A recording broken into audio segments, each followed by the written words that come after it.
Les pasteurs ont demandé à ce que, selon ce que le Seigneur semblait dire et nous mettait à cœur, que nous parlions de la famille pendant plusieurs semaines dans l'Église. Donc le thème de la famille va être abordé sous différents angles, le couple, la parentalité, les relations entre frères et sœurs et tout. Et j'ai trouvé ça une super idée parce que je crois qu'il n'y a jamais eu autant de combats contre la famille et en même temps, il n'y a rien de plus beau que la famille. Amen. Et si jamais tu n'as pas de famille humaine, sache que la famille spirituelle peut parfois devenir même plus forte que la famille naturelle. Amen. Amen. Donc bienvenue à la maison pour tous ceux qui sont là pour la première fois. Bienvenue. J'ai marqué la famille, c'est dans le cœur de Dieu. Mais la destruction de la famille, c'est dans le cœur du diable. Et ça, c'est très important. Parce que tout ce qui est de la famille, c'est divin, c'est de Dieu. Au début, le monde était parfait. Il va créer le jardin d'Éden, tout est merveilleux. Et Adam, il est là. Et la Bible, elle dit, il marche avec Dieu. Alors, je ne sais pas si vous êtes déjà arrivé de marcher avec Dieu, moi non. Mais voilà, il marchait avec Dieu. Dans le jardin, tout est parfait. Et Dieu va dire, c'est pas bon, il manque quelque chose. Et il lui crée une femme pour créer une famille. Amen. Et il va leur dire, multipliez-vous. Dans tout ce qui est beau et parfait, Dieu a dit, il manque un truc. La famille. C'est beau ça, hein? Il était au paradis et Dieu, il a dit, il y a un truc qui manque. Mais normalement, si vous êtes comme moi, il y a un truc en vous qui doit dire, bon, Johanna, n'exagère pas, la famille, c'est pas Jojo, tu connais pas ma mère. Ou tu connais pas mon mari, ou tu connais pas mes gosses. Je comprends. Mais le plan de Dieu, à la base, il était très bon. Amen. Et le problème, c'est nous. C'est pas le plan initial. Amen. Et donc, il y a une guerre contre les familles. Je vous promets, je me dis tout le temps que la Bible, quand elle dit que le diable est malin, c'est vraiment un bon terme pour lui. Il est malin. Il sait où taper fort. Et il sait que s'il tape dans votre famille, il vous abîme. Il vous détruit. Il détruit les enfants dans les familles. Il sait où ça fait mal. Ta voisine, si elle ne te parle pas, avoue, quelque part, ça t'arrange. Mais si c'est ta sœur, si c'est ta mère, vous voyez ce que je veux dire? Et alors il y en a, ils vont dire, oh, moi je m'en fiche, parce que si tu connaissais ma mère, te mens pas toi-même. Ça laisse des blessures. Il y a des gens, vous savez, ils se coupent des autres, puis ils disent, puisque c'est ça, je lui parle plus. Et ils croient qu'ils fuient le problème. Un problème non réglé dans le cœur est un problème que tu transportes avec toi partout où tu vas. On guérit nos cœurs. Amen. On guérit nos cœurs. Dieu est tellement pour les familles que Dieu va dire qu'il est le père d'Abraham, d'Isaac et de Jacob. Il ne s'est pas présenté comme « je suis le Dieu des archanges et du ciel et du tonnerre ». Il a dit « je suis un Dieu générationnel ». D'Abraham, d'Isaac et de Jacob. Vous avez vu combien de fois il se présente comme ça? Dans la Bible, Dieu est tellement pour les familles qu'il se fait appeler un père. Et il dit qu'il a donné son fils et qui vous adopte comme des enfants et que l'Église est son épouse. Il va toujours prendre des métaphores de famille parce qu'il savait que ça viendrait faire écho dans les cœurs. Dieu est un père dans la seule religion chrétienne. Aucune autre religion présente Dieu comme un papa. C'est un maître, c'est quelqu'un à qui tu dois obéir, mais dans la religion chrétienne, c'est un papa. Et beaucoup de gens ont du mal avec le christianisme parce qu'ils ont eu du mal avec leur père. Des fois, il faut guérir l'image du père. Dieu n'est pas comme ton père terrestre. Si ton père terrestre t'a abandonné, Dieu ne t'abandonnera pas. Si ton père terrestre était un tyran, Dieu n'est pas un tyran. J'ai parlé avec des gens, des fois, ils ont toujours l'impression d'être sous le jugement de Dieu tout le temps. Et j'essaye de retourner à la source et leur dire, mais comment était ton père? À mon père, on n'ouvrait pas la bouche à table, sinon, voilà, on y est. Ça, c'est pas Dieu le Père. Amen. Il faut restructurer les choses. Dans la Bible, vous avez plein de généalogies. Vous avez déjà lu le début de Matthieu. Vous lisez les généalogies, plein de prénoms. Puis des prénoms, c'est des baratata, tiritoutou. Tu lis les trucs, tu t'apprends tout l'alphabet en 2 phrases. Et moi, au début, quand j'étais jeune, je lisais les généalogies, puis je les swipais. Vous savez, je disais, qu'est-ce que c'est ça? Et après, j'ai découvert, en grandissant et en faisant de la théologie, qu'en fait, les généalogies permettaient de prouver la véracité de la Bible. Vous n'avez pas ça dans les autres livres d'autres religions. Nous, on peut prouver aux gens, leur dire, je te prouve d'où vient Jésus. Je te prouve d'où vient d'Abraham. Il y a le lieu, il y a la naissance, il y a les personnes. Parce que la famille et tout, c'était la preuve que les gens venaient de quelque part, qu'ils étaient quelqu'un, qu'ils avaient eu des parents. Et les généalogies font que les historiens vous disent que c'est l'un des livres les plus fiables au monde. On retrouve tout. Amen. Et beaucoup de gens cherchent souvent, vous savez, leur arbre généalogique. Vous avez déjà vu? Les gens, ils ont cette recherche parce que ça te permet, vous savez, on dit souvent, si tu sais d'où tu viens, tu sais où tu vas. Parce que tu sais, tu te dis, ok, je comprends, donc je peux peut-être guérir ça parce que j'ai appris ça de ma famille. Enfin, quand tu connais tes racines, vous savez, l'adoption, c'est une chose merveilleuse, mais quand vous parlez à des gens adoptés, c'est pas facile. Hein. Tu sais pas d'où tu viens. Tu sais pas si tu es né d'un viol, tu sais pas si tu es né d'une prostituée, tu sais pas. C'est très compliqué. Il n'y a qu'avec Jésus qu'on peut réellement guérir. Mais tu as toujours l'impression d'avoir ce trou du néant. Oui? Amen.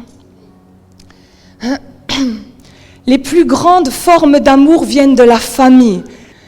Les mamans, on donnerait un rein pour nos enfants. Vous êtes avec moi? C'est pas vrai. Il n'y a qu'eux qui peuvent nous lever la nuit. Hein? Il n'y a qu'eux. Personne d'autre, hein. Moi, tu ne viens pas toucher à mon sommeil. Mais si tu es mon gamin, tu ne dors pas si ton gamin ne dort pas. Et j'aime l'amour. Vous avez déjà vu, avant de vous marier, la personne, tu penses qu'à elle.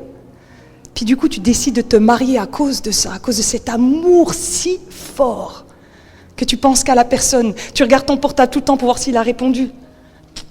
Tu te rappelles de ce moment? Il y a des couples, il faudrait faire revivre la flamme, amen, hein, des fois. Moi, je ne suis pas tous les jours à me dire, pourvu que Pierre m'ait écrit, parce que souvent quand il m'écrit, c'est pense à prendre le beurre. Hein, on s'écrit, mais c'est vrai, mais il faudrait refaire vivre la flamme. Et en même temps, les plus grandes blessures viennent de la famille. On estime que 80% des besoins de guérison d'âme trouvent leurs racines dans l'enfance. Parce que dans l'enfance, tu étais petit et puis tu n'avais pas les armes. Donc tu t'es tout pris en pleine tête. Les enfants, ils ne savent pas que ce que maman dit, c'est n'importe quoi. Les enfants, ils croient que ça, c'est normal, que papa, il insulte tout le monde. C'est leur monde, ils se prennent tout en pleine tête. Et après, c'est là où on commence des thérapies à l'âge adulte, parce qu'on se dit, mais c'est quoi mon problème? Ou alors tu te convertis. Amen. Et là, Dieu, il fait un grand travail. Le diable, il sait que la famille est la construction de l'humain, son lieu de sécurité, son lieu d'attachement, ses repères et ses racines. Le diable, il va taper fort là où est toute la construction humaine. Si ta famille, elle est attaquée, crois-moi, il faut te lever spirituellement parce que le diable, il attaque exactement là où il faut. Quand je me prends la tête avec mon mari, parce que les couples, c'est la vérité, tu auras des problèmes dans ton couple, toi, là, si tu vis sur un nuage, allô? Un coup, c'était Bernard, ton mari, qui a dit, si les couples, il n'y a pas de problème, c'est que dans l'un des deux, il y a un hypocrite. Hein, il disait ça. Parce que c'est pas possible. Les hommes, les femmes, et on met tout ça ensemble sous le même toit. C'est incroyable ça, c'est un pari. Donc quand ça arrive, quand la dispute elle arrive très vite, je me dis Satan, je sais ce que tu veux, je sais où tu veux en venir et je vais pas plus loin, ça s'arrête là. T'as ni mon couple, ni mon gamin, ni stop. Alors ça demande de l'humilité. Je sais que le diable, il essaye de rentrer. Mon père, vous croyez qu'il me prend pas la tête? Mettez deux générations opposées. Moi qui est dans une génération où on a Internet et tout va vite, et puis quelqu'un qui a 70 ans, il a Internet. Et il va vite. Mais du coup, moi je vais dire, mais papa, et très vite, des fois je me dis, Joanna, je ne laisse pas le diable rentrer dans ma famille. Dis à ton voisin, ne laisse pas le diable rentrer. Veille. Veille. Et je fais une parenthèse, ne laisse pas le diable rentrer dans la famille spirituelle. Ne le laisse pas. Vous savez quoi, je vous le dis d'office, vous aurez des problèmes dans cette église parce qu'il y a des humains. Mais on va décider de rester ensemble. Tu peux faire comme dans le monde où on divorce comme ça. Vous savez pourquoi ils ont inventé le Pax? Tu as les mêmes droits que le mariage, sauf que la séparation se fait plus vite et moins cher. Pour que les gens puissent se séparer vite. Comme ça, voilà. Tu passes juste devant le notaire. Il n'y a pas toute cette paperasse. Et donc on se retrouve avec des gens qui, vite, un clic sur Internet et je te bloque. C'est fou ça. En un clic, tu envoies comme le message à la personne, je ne veux plus voir ta tête, je ne veux plus voir ta vie, tu ne m'intéresses plus, je ne veux plus communiquer avec toi. C'est ça le message. Mais nous, on va se battre, on est des chrétiens, et la Bible, elle dit qu'on a un ministère de, qui connaît ce passage ? Réconciliation. Le ministère du chrétien, c'est celui de la réconciliation. Ramener les gens à Dieu, ramener les gens entre eux, ramener le couple ensemble, ramener les enfants et les parents ensemble, c'est le but même du christianisme. Donc dans l'église, vous aurez des problèmes, des gens qui vont vous prendre la tête, c'est normal, et on va décider de rester ensemble. J'aime, parce que quand on se dispute, Pierre, il dit, je vous l'ai souvent dit, hein, il dit jamais tu, il dit nous. Il dit pas tu, machin, il dit nous avons un malentendu, Johanna. Moi au début, vous savez, moi je l'attendais à la gâchette, hein. Tu nanana, tu babadada, tap. Et puis lui, il me disait toujours, écoute Johanna, j'aimerais bien que quand on parle, on dise nous, le couple, nous y arriverons pas. C'est tellement humble. Amen. Amen. Il y a un moment donné, des fois, il faut s'asseoir et dire, par exemple, je décide que je ne divorcerai pas, je décide que je ne quitterai pas l'église. Ça veut dire que quand tu décides ça, ça veut dire que tu devras régler le problème coûte que coûte. Amen. Coûte que coûte. L'une des missions du diable est la destruction de la famille. C'est vraiment... Vous vivez bien avec moi en 2023, vous êtes d'accord ? Vous avez vu tout ce qui se fait ? Non mais sérieux ? Alors je suis prof, hein, donc avec des ados, et ils me disent des trucs, des fois je ne savais pas que ça existait. Et pourtant je me trouve quand même jeune dans ma tête. Mais des trucs au niveau de la sexualité, au niveau de l'échangisme, de tu sais plus qui est quoi, avec qui et pourquoi. Mais oui, parce que la famille, c'est le socle de l'humain. Donc le diable, il dit, mais une pagaille. Le bilan, vous êtes d'accord qu'il n'y a plus de repères ? Vous êtes avec moi ? Je ne sais même pas s'il y en a qui... J'aime le mot, moi je dis souvent aux gens, vous savez, repère, c'est-à-dire de nouveau le père. Souvent le père, c'est lui qui donnait la direction dans la famille. On n'a plus de père tout court, pas de repère, on n'en a plus. On n'en a plus. Les enfants ne respectent plus les anciens. Vous allez dans le bus, les jeunes ils sont assis, les personnes âgées ils sont debout. Et mais moi, je vous dis, quand je vois ça, je ne sais pas si ça vous le fait, mais j'ai envie de dire aux jeunes, tu rigoles ou quoi ? Les parents délaissent leurs enfants pour des carrières ou autres. C'était Sarkozy, il les appelait les orphelins du 16h. Les parents, on va dire, rentrent vers 19h, de 16h à 19h, ils sont tout seuls. Ils font quoi, les gosses ? Ah bah t'inquiète pas, hein. Ils ont Internet, ils trouvent des trucs. Hein. Ou alors, les enfants qui n'ont pas leurs parents présents, leurs copains deviennent leur seconde famille et ils traînent dehors. Bah oui, un enfant, il voudra une famille, hein. Ça c'est instinctif. Donc ils vont en chercher une. C'est pour ça, si tu es parent, amène tes enfants à l'église et fais en sorte qu'ils trouvent des amis chrétiens. Vite. Parce que ton enfant, il veut un cercle, il veut vivre. Donc il va se trouver des copains. Et ça, il va falloir veiller. Amen.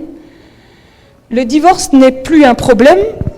C'est devenu courant. Normal, même on s'en fiche. Mon père, il a connu un couple qui ont divorcé parce qu'il y avait un trou de souris, c'est ça, dans la maison. Et la souris, elle passait, et la dame, elle disait, elle est venue par là, et le mari, il a dit non, elle est venue par là. Elle était sous le frigo, c'est ça. Non mais, vous rigolez, mais c'est la vérité.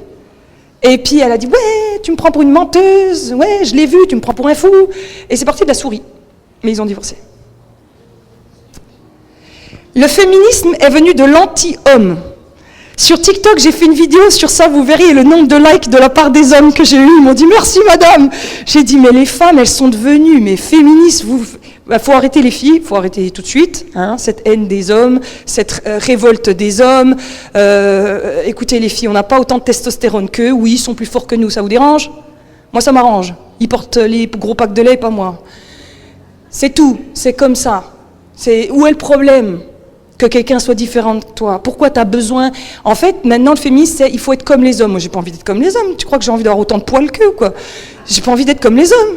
J'ai envie... Pour moi, le féminisme, c'est ce qui te permet d'être pleinement femme. et que tu puisses être femme, pas devenir homme. La place de la femme et de l'homme sont bousculées, les femmes sont des hommes, les hommes sont... On ne trouve plus assez de familles d'accueil, les services sociaux sont dépassés, donc c'est un bilan, c'est un bilan en France. La majorité sexuelle, elle est à 15 ans, par contre le permis c'est à 18, allez m'expliquer. Non mais ça des fois il va falloir m'expliquer, sauf que moi j'enseigne des gosses de 15 ans.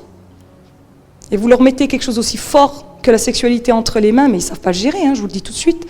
La plupart d'entre eux ont développé l'addiction à la pornographie, parce qu'on leur met un truc entre les mains qui leur provoque de telles pulsions qu'ils n'arrivent pas à les gérer. Et au bout d'un moment, je vous l'avais déjà dit, mais quand tu regardes toujours quelque chose à la télé, après tu as envie d'aller l'essayer. Mais quand tu l'essayes, c'est marrant, ça ne se passe pas comme à la télé. Alors vous comprenez la confusion dans laquelle on est. On voit des familles exploser. Les burn-out sont fréquents. Vous avez beaucoup entendu parler du burn-out maternel ? Voilà, il est vraiment important en ce moment.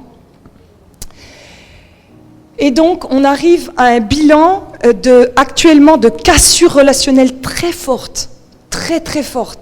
Il y a beaucoup de gens qui me disent qu'ils ne s'entendent pas avec leurs parents, beaucoup de gens qui me disent qu'ils ne s'entendent pas dans leur couple, beaucoup de gens sont en conflit avec leurs enfants, ou alors ils sont tristes parce que les enfants sont en conflit entre eux, ils se jalousent des trucs. Tu sais, t'es là, tes parents, tu dis, je comprends pas, je vous aime les deux. Non, c'est pas vrai, tu l'aimes plus lui que...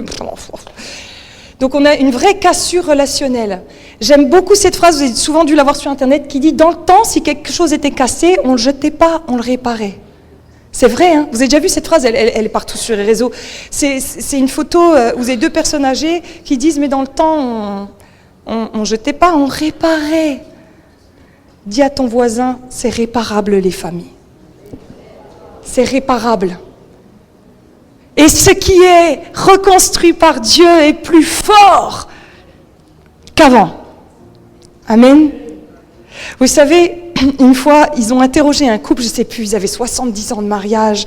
C'était un petit couple âgé à la télé. Et puis, ils ont dit, mais monsieur, vous avez même jamais pensé au divorce? Alors, le petit papy, il dit, non, jamais, pas une fois. Mais le meurtre, oui. Ben oui. Donc, forcément, il y a un moment donné, il faut essayer de réparer. Amen. Amen. Dans 2 Timothée 3, il est marqué « Sache que dans les derniers jours, il y aura des temps difficiles. » On est dans les derniers jours, amen, forcément, puisque tout le passé est passé, on peut être que dans les derniers, forcément.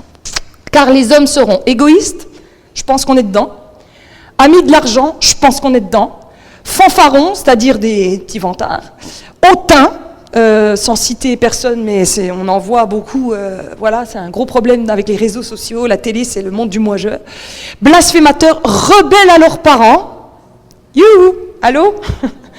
Vous êtes actuellement sur le répondeur, ingrats, irreligieux, on est dans l'irreligieux, Alors moi je me base sur ça, il y a tout le monde, vous savez que tout le temps en ce moment en France c'est, oui, 0 religion, je dis non, c'est pas ça la laïcité. La laïcité c'est liberté de religion pour tout le monde. Il faut remettre les choses, on est d'accord? C'est pas 0 religion, battez-vous pour vos droits, parce qu'ils sont en train de nous... Bref, insensibles, déloyaux, comme je vous ai dit, clique droite et puis mon pote. Ok, je suis plus ton pote. Calomniateur, la critique, spécialement avec les réseaux sociaux. Oh, ça va vite l'information, Calomniateur, vous savez que vous pouvez faire du cyberharcèlement. Intempérant, cruel, ennemi des gens de bien, traître, emporté, enflé d'orgueil, aimant les plaisirs plus que Dieu. On est dedans à fond la caisse. C'est pas vrai? C'est trop, c'est trop. Romains 1,21, ils se sont égarés dans leurs pensées. Je vais vous dire un truc, les parents, c'est vous qui structurez les pensées de vos gosses, c'est pas le monde. Parce qu'ils leur mettent des trucs dans la tête. Veillez, veillez, veillez. Et le cœur sans intelligence a été plongé dans les ténèbres. Se vantant d'être sages, en fait, ils sont devenus fous.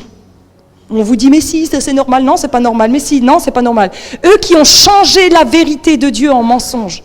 Ils ne sont pas souciés de connaître Dieu, étant remplis de toute espèce d'injustice, de méchanceté, de cupidité, de malice, plein d'envie, de meurtre, de querelles, de ruse, de malignité, rapporteurs, médisants, impies, arrogants, hautains, fanfarons, ingénieux du mal, rebelles à leurs parents, dépourvus d'intelligence, de loyauté, d'affection naturelle et de miséricorde. Non seulement ils le font, mais ils approuvent ceux qui le font. On est en plein dedans. Mais vous voyez, là, il n'y a pas marqué meurtre, drogue, sexe. c'est marquer des choses du cœur. Cupidité, orgueil, rebelle aux parents. Rebelle aux parents. Michée 7,6, le fils outrage le père, la fille se soulève contre la mère, la belle-fille contre sa belle-mère. Bon, ça c'est peut-être normal. Mais non, ça y est. Chacun a pour ennemi les gens de sa maison. Quand je préparais que le Seigneur m'a donné ce passage, il y en a beaucoup d'entre nous, beaucoup de nos ennemis sont dans notre maison. On ne supporte pas notre mari, on ne supporte plus nos gosses. Et nous sommes dans un monde devenu individuel. C'était pas le plan de Dieu. Le plan de Dieu, c'est ensemble. À chaque fois que tu as une pensée qui te susurre, ouais, je vais me barrer, je suis mieux toute seule. Vous avez déjà vu des phrases des fois sur Internet qui disent, moi maintenant j'ai décidé d'être seule, je suis mieux tranquille. Des fois je suis là et j'ai qu'une envie, c'est de répondre, dire mensonge, mensonge, mensonge. C'est pas vrai que tu es bien tout seul. Et puis tu vas me dire, ah ben je te garantis, depuis j'ai ma bière, j'ai ma télé, je suis tranquille. Ouais, mais dès que tu as quelque chose, c'est marrant, tu cours chez le médecin. C'est que tu as besoin de quelqu'un. On va pousser le raisonnement, hein? Oui, non, mais vous voyez ce que je veux dire. Des fois, il y a des gens qui disent des trucs, mais c'est pas logique. Et l'humain est construit pour avoir des besoins relationnels. Je vous avais expliqué, hein, à la fin de la Seconde Guerre mondiale, une fois, je vous ai donné cet exemple, ils avaient récupéré plein de bébés orphelins, et puis du coup, vous savez, ils leur mettaient les biberons, comme ça, ils en avaient tellement, et en fait, ils avaient une mort infantile tellement énorme, et c'est une pédiatre qui va arriver et qui va dire, non, quand vous leur donnez le biberon, il faut les prendre dans les bras. Il faut qu'il y ait un contact humain. Les bébés se laissaient mourir. Dis à ton voisin, j'ai besoin de contact humain. Alors bien sûr, tu peux dire, ouais, mais tu sais pas ce que les humains m'ont fait. Encore une fois, Dieu guérit. Amen. Dieu guérit. Et choisis les humains avec qui tu traînes. Hein. Parce que des fois, on se met dans des embrouilles, c'est un peu de notre faute. Vous êtes d'accord? Hein, y a des gens, voilà. La Bible, elle te dit de bien choisir, parce que sinon, les mauvaises relations corrompent les bonnes mœurs. Mais au milieu de ce chaos, on a fait un peu ce bilan, il y a une solution. Tu peux dire à ton voisin, ah ouf, ouf, c'est bon, le prêche il commence, ça y est, ouf, on va trouver une solution. Le dernier verset de l'Ancien Testament, vous savez ce que c'est? Le tout dernier, il y en a qui savent ou pas? Sauf ceux de mon groupe de maison à qui on en a parlé. Le dernier, alors je vais vous mettre les 3 derniers, ok? C'est dans Malachie 3. Mais pour vous qui craignez mon nom, se lèvera le soleil de justice, la guérison sera sous les ailes. Donc, les 3 derniers versets, hein, avant la venue de Jésus, il prophétise, la guérison arrive. Dis à ton voisin, la guérison arrive. 2e verset, je vous enverrai Élie le prophète. Bon, Élie, vous allez me dire, attends, Joanna, dans l'Ancien Testament, Élie, il est pas là, il est déjà mort. Oui, c'est l'esprit prophétique d'Élie, ok? Avant que le jour de l'Éternel arrive, ce jour grand et redoutable, donc là, le temps où on est, la fin des temps, ok? Et il dit donc, il y aura la guérison, il y aura un esprit d'Élie qui va couler. Alors on va voir c'est quoi cet esprit d'Élie. Et regardez le dernier verset de l'Ancien Testament, roulement de tambour, il ramènera le cœur des pères aux enfants et le cœur des enfants aux parents, de peur que je ne vienne frapper le pays de malédiction. La promesse de Dieu, c'est je vais ramener les familles ensemble. Il y aura la guérison et l'esprit prophétique, c'est-à-dire l'esprit de Dieu va souffler. Et Malachie, il dit ça, et Jésus arrive. Parce que Jésus est le restaurateur des familles. Moi, je vais te dire un truc, quand Jésus est dans une famille, la famille, elle tourne bien. Si Jésus n'est pas dans la famille, si tu mets du péché dans ta famille, tu mets du poison dans les assiettes de tes enfants sans que tu t'en rendes même compte. Tu vas me dire, oh Joanna, tu vas un peu loin. De peur que je ne vienne frapper le pays de la malédiction. Quand les familles ne s'entendent pas, c'est qui les premiers à trinquer? Les enfants. On le dit tout le temps. La dernière fois, il y a quelqu'un qui m'a dit « Ah, mais non, je te dis, depuis, on est bien. » Je lui ai dit « Non, ne te mens pas. Ne te mens pas toi-même. Ce n'est qu'une question de temps. Les bombes, elles explosent après une petite minuterie. Parce que le diable est malin. Vous comprenez, le diable, il utilise le facteur temps à son avantage. Il peut laisser des choses dans ta vie assez longtemps jusqu'au moment où ça pète. Le temps est son dada. La Bible, pourquoi elle te dit ne te couche pas sur la colère? Pourquoi? Parce que si tu laisses du temps, la colère, elle fait quoi? Elle te bouffe de l'intérieur. La Bible, elle te dit, sois rapide à te réconcilier. Pourquoi ? Parce qu'après, c'est comme une gangrène qui commence à te manger. Mais Dieu est le Dieu des familles et il va guérir nos familles. Et je crois même que, et on en parlera dans la suite un petit peu de ce prêche, mais je crois même que ça va être l'un des premiers signes du réveil, c'est quand le monde va voir des familles guérir. Il y a des réveils où il y a eu des miracles, où les aveugles voyaient, où il y avait des choses comme ça, et la rumeur se propageait et ça faisait percuter les gens. Mais je crois que dans le temps qui arrive, ce qui va faire percuter, ça va être les familles. Le monde, il va envier ce que l'Église est là. Amen. Amen. Avant l'avenue de Jésus, donc les relations parents-enfants seront guéries. Matthieu 11, 14 va nous dire donc, qu'est-ce qui se passe ? Il y a Jean-Baptiste qui arrive, vous êtes d'accord ? Donc l'esprit d'Élie est prophétisé. Et Jean-Baptiste, il arrive et Jésus va dire, l'esprit d'Élie, il est sur ce gars. L'esprit prophétique de Jean-Baptiste. Et qu'est-ce qu'il est dit de Jean-Baptiste ? Que Jean-Baptiste, il a préparé la voie. Quand l'esprit d'Élie va venir dans l'église, celui de la restauration des familles, je vous dis que ça va préparer la voie pour Dieu. Dis à ton voisin, ce qui va préparer la voie de Dieu, c'est la restauration des familles. Ça va ramener un mouvement de Dieu. Et Jean-Baptiste, il était porteur de l'onction d'Élie, et l'onction d'Élie, c'était de ramener le cœur des pères aux enfants et le cœur des enfants aux parents. Dis à ton voisin, j'aime cette bonne nouvelle. J'aime cette bonne nouvelle. Alors je sais bien, il y a cette petite voix dans votre tête normalement qui devrait vous dire, ouais, tu connais pas ma famille. Je comprends. Mais Dieu, il ressuscite les morts. Amen. Amen. Donc, première partie du verset, c'est le cœur des parents aux enfants. Alors, pas de condamnation, mais les parents, ça commence avec nous, parce que c'est notre responsabilité. Alors bien sûr, vous allez dire, bon, moi, Johanna, j'aime pas, je fais tout pour être une bonne mère, puis si je viens au culte pour qu'on me dise que c'est de ma faute et que c'est encore à moi de faire le premier pas vers mes gamins, je vais te dire, quand tu deviens parent, tu reçois, au moment de devenir parent, l'onction pour être parent. Donc cette responsabilité que tu as, n'en aie pas peur. N'en aie pas peur. Dieu ne te donnerait pas un enfant si tu es chrétien sans te donner la force. Alors il y a des mamans, ça doit être des super-héros. Elles doivent avoir une force, elles ont des gamins, des fois je dis, oh là là, chapeau, chapeau. Mais quand les parents tourneront leur cœur vers les enfants, c'est marqué après les enfants vers les parents. Et là, en fait, c'est là où les parents, n'ayez pas peur de vous excuser auprès de vos enfants. Il y a des parents, mais... les enfants essaient de leur dire des choses, puis vous savez, ils sont toujours en mode ouais, quand tu auras élevé des gosses, on en rediscutera. Non, écoutez, vos enfants vivent avec vous. S'ils ont des choses à vous dire, peut-être, écoutez. C'est intéressant. C'est intéressant, les enfants, vous savez. Ma mère, elle disait, c'est très facile d'élever un enfant, il fait ce que tu fais.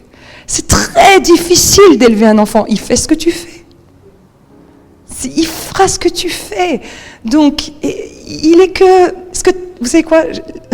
Souvent, on se prend la tête avec nos enfants parce qu'on voit chez eux quelque chose que chez nous. Les parents, ils font... Mais oui, écoutez. Dans Exode 34, au verset 7, il est marqué que Dieu, il garde son amour jusqu'à 1000 générations.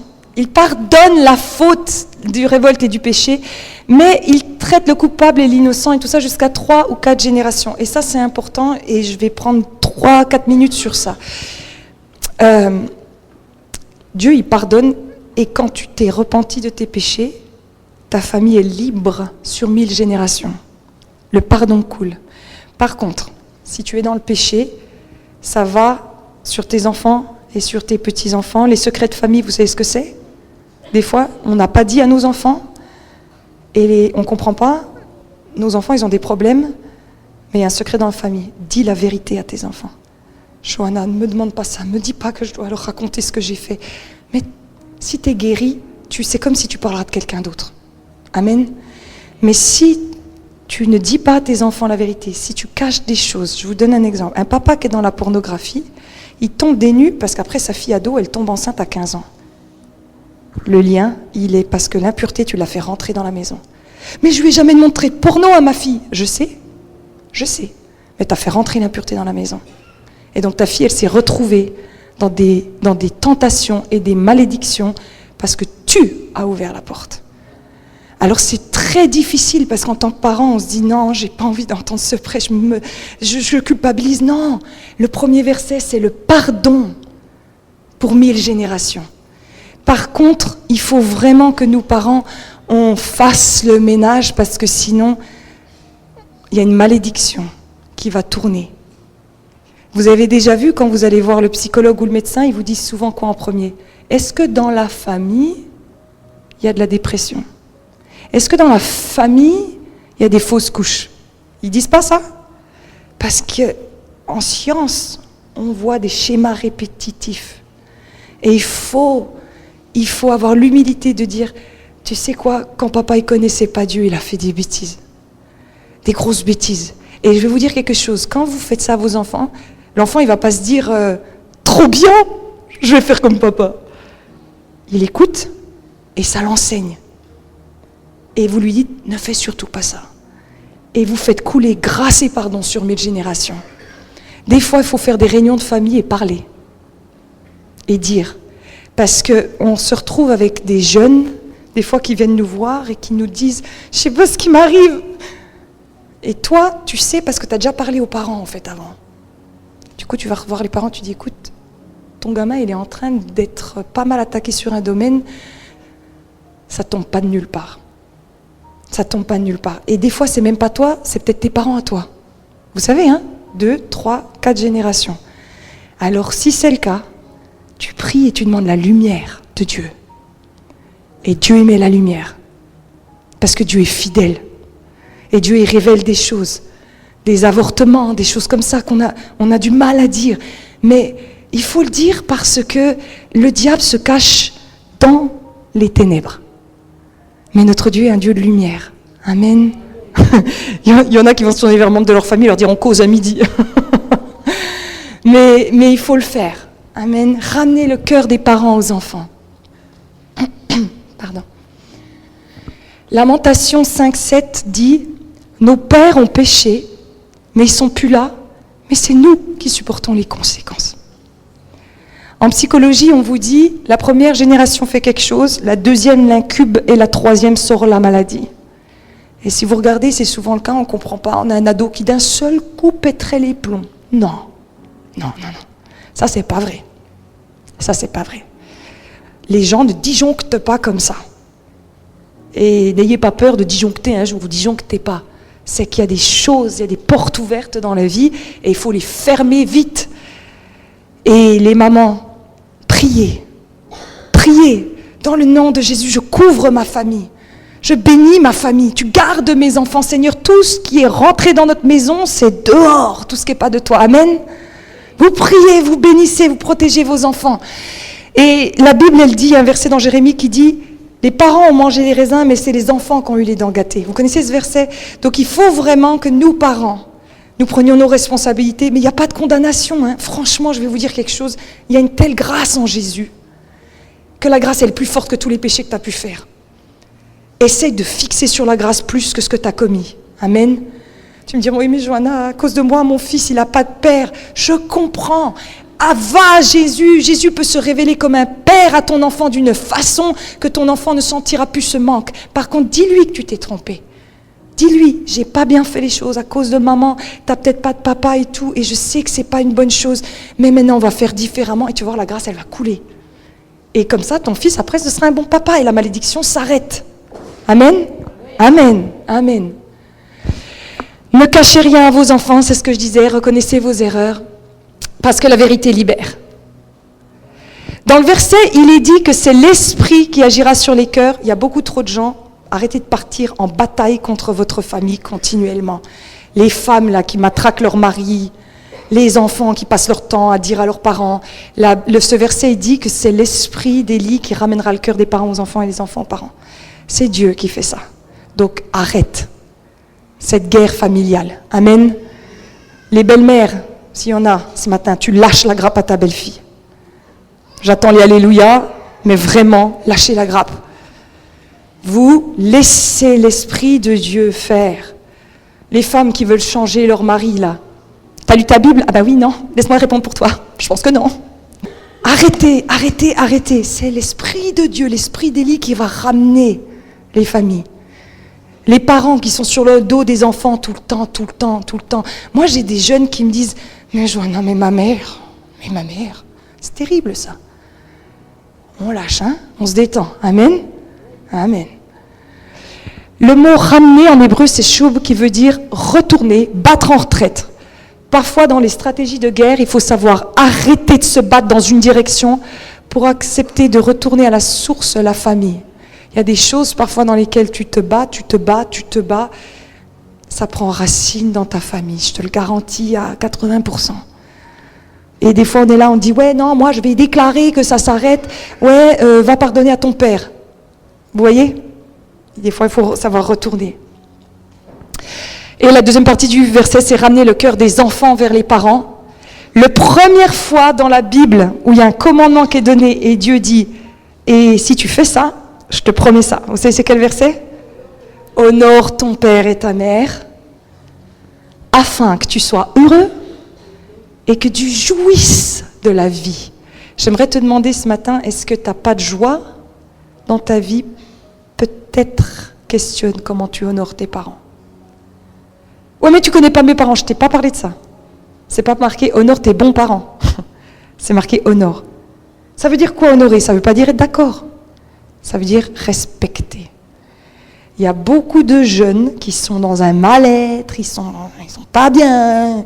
Et quand tu vois comment ils parlent à leurs parents, moi je leur dis, oh mais les jeunes, je vais vous dire, ce mal-être il va rester. Il va rester, vous allez être mal dans votre peau parce que vous parlez comme des chiens à vos parents. Je vais vous dire quelque chose, en Afrique, ils respectent leurs anciens, mais en Afrique, ils ne connaissent presque pas la dépression. Ils ont d'autres problèmes, mais pas la dépression. Quand ils viennent en France, ils flippent. Ils disent, vous avez quoi? Vous êtes tous... Oh, mais vous êtes tous des faux problèmes. Je vais vous dire quelque chose. C'est fortement lié, vous allez me dire, je comprends pas, tu me parles des choux, quel est le rapport avec une BMW? Honore tes parents et la joie vont ensemble. Et si tu n'es pas heureux dans la vie, quel est ton lien avec tes parents? Quelle est ta relation avec tes parents? Honore tes parents. Mais je dis 2 mots à ma mère et puis tu verrais. Je comprends. Honore. Ton rôle à toi, c'est d'honorer. Dieu va s'occuper de ta mère. Amen. Allez, amen. Oui, Dieu, occupe-toi de ma mère. Amen. Luc 18, 20, il dit, tu connais les commandements, tu commettras pas d'adultère, tu commettras pas de meurtre, tu commettras pas de vol, tu porteras pas de faux témoignages, honore ton père et ta mère. Vous avez remarqué qu'honorer ses parents, c'est au même titre que l'adultère, le meurtre, le mensonge. Alors en France, vous allez me dire, quand vous regardez les infos, oh là là, il a commis un meurtre. Et si on mettait aux infos un jeune qui parle mal à ses parents, on ferait au même titre pour Dieu. Pourquoi ça? Parce que quand les enfants commencent à manquer de respect à leurs parents, la société, elle vacille. Il n'y a plus de respect. Les 68 arts, vous êtes avec moi? Oui. Vous avez fait un sacré bazar quand même. Vous vous êtes révoltés comme pas possible, et maintenant vous vous plaignez que vos enfants ne vous écoutent pas. C'est une malédiction. Il faut se repentir. Vous avez dit au revoir à toute forme d'autorité, vous avez dit que vous n'en avez rien à faire de vos parents, que c'était des gros nuls, et maintenant qu'est-ce qui vous arrive? Vos enfants vous disent qu'ils n'en ont rien à faire de vous et que vous êtes des gros nuls. La roue, elle tourne, les 68 arts. Quand on regarde les infos, ils jettent des pavés comme vous avez fait. Ouais. Comment faire avec des parents difficiles? Et on va finir avec ça. Parce que vous allez me dire, ouais, Johanna, tu vas nous dire d'honorer maintenant. Vas-y, parle-moi quand tu as une mère qui est à la limite d'être Jézabel. Quand tu as un père qui est alcoolique. Vous êtes avec moi? Qu'on fait de la sorcellerie. Qu'on battue maman. Bref. Je vais vous donner quelques clés. Dieu te demande d'honorer, mais pas de valider les mauvais fonctionnements.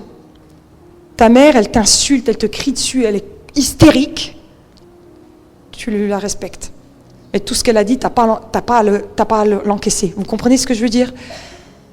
Tu dis, écoute maman, je dois y aller, j'ai des choses à faire, passe une bonne après-midi et vous partez. Honorer, ça ne veut pas dire vous asseoir avec votre mère et l'écouter toute l'après-midi, vous dire à quel point elle est dégoûtée de vous avoir eu, que vous êtes qu'une erreur, qu'elle est jalouse de vous. Il y a des mères, je vous dis, elles détruisent avec leur bouche. Hein. Elles détruisent, j'ai entendu des trucs, des mères qui jalousent leur fille. T'as pas envie que ta fille, elle ait une meilleure vie que toi? Ouais, ben non, il y en a, elles sont jalouses de ça. Ça peut être toxique. Hein. Dieu te demande d'honorer les bons comme les mauvais parents. Ton job, c'est d'honorer, mais celui de Dieu est de faire justice. Dieu va te faire justice. Dieu va s'occuper de tes parents. Si tes parents continuent, à un moment donné, Dieu, il va mettre son doigt là-dedans. Éphésiens 6:1 dit « Obéissez à vos parents selon le Seigneur ». Tu n'as pas à obéir à des parents qui te disent des trucs. Mais vous savez, s'il y a des enfants placés aujourd'hui, c'est parce qu'il y a des parents qui sont vraiment dysfonctionnels. Il y a des parents qui disent des trucs à leurs gamins, tu n'as pas à y obéir, c'est Dieu en premier. Amen. Et après, c'est tes parents. Luc 2:51, vous êtes d'accord que Jésus, il était parfait, donc forcément, ses parents étaient humains, donc ses parents étaient imparfaits. Et la Bible dit, pourtant, il leur était soumis. Il y a 2 étapes dans la vie. Quand tu es sous le toit de tes parents et que tu es enfant, là, tu dois respecter les règles de la maison. Mais quand tu es sorti de la maison de tes parents, à ce moment-là, tu dois juste les honorer. Mais tout ce truc-là, les mamans qui continuent à croire que votre fils de 40 ans est encore votre bébé, là.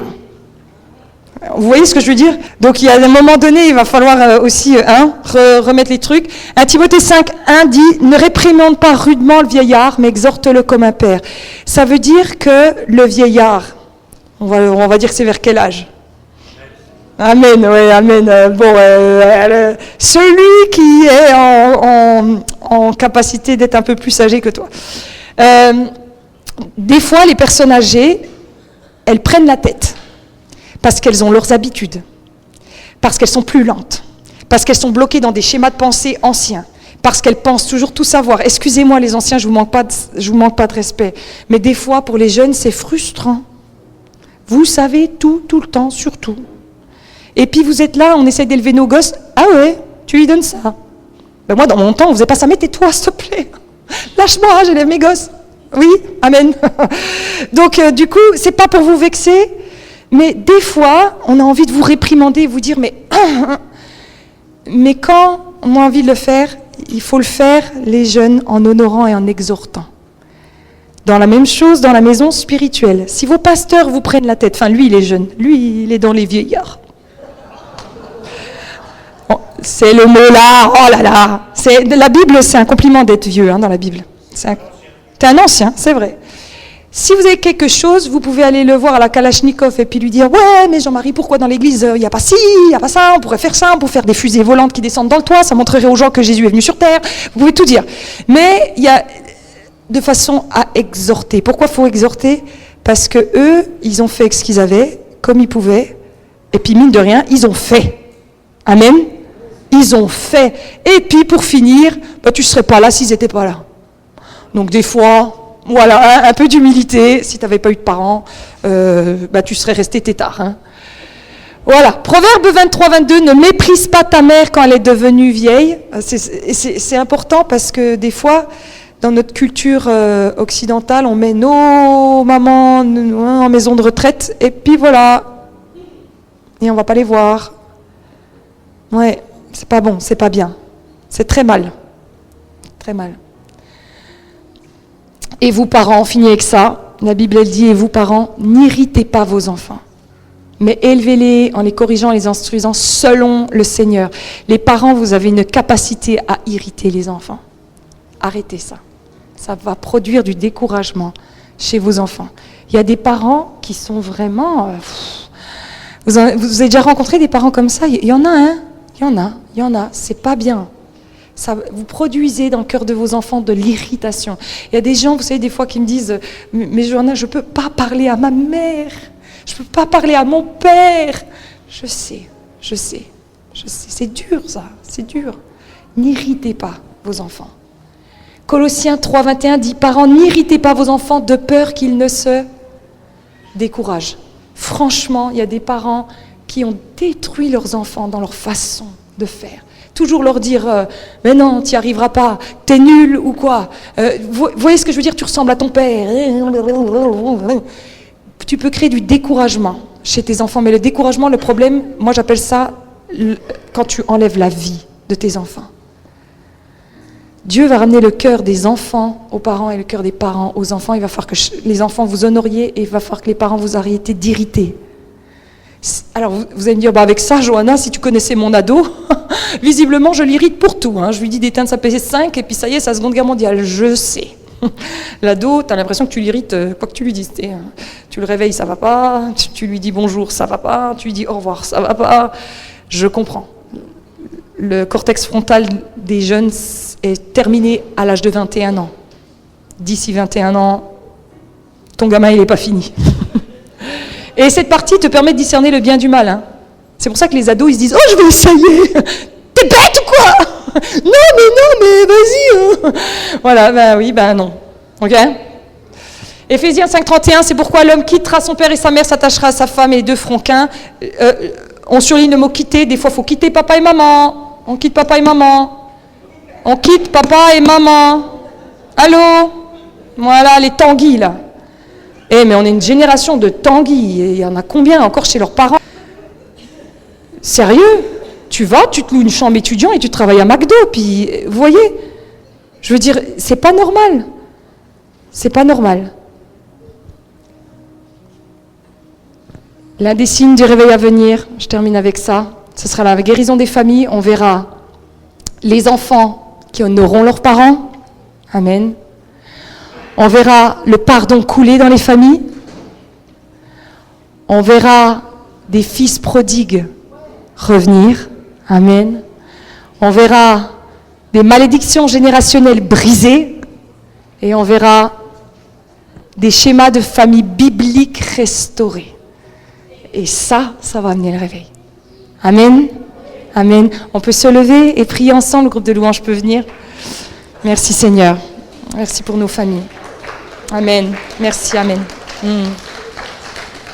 Amen. Amen. Seigneur, on est tous les enfants de quelqu'un, donc on est tous concernés ce matin. On a tous des parents. Seigneur, je te prie de ramener nos cœurs à honorer nos parents. Et nous, en tant qu'enfants, Seigneur, il faut que tu nous aides, que tu nous donnes ton esprit pour exhorter les anciens, pour pardonner. Seigneur, aide-nous à suivre le schéma biblique, ayant foi que quand nous faisons ce que tu dis, ton esprit se déverse.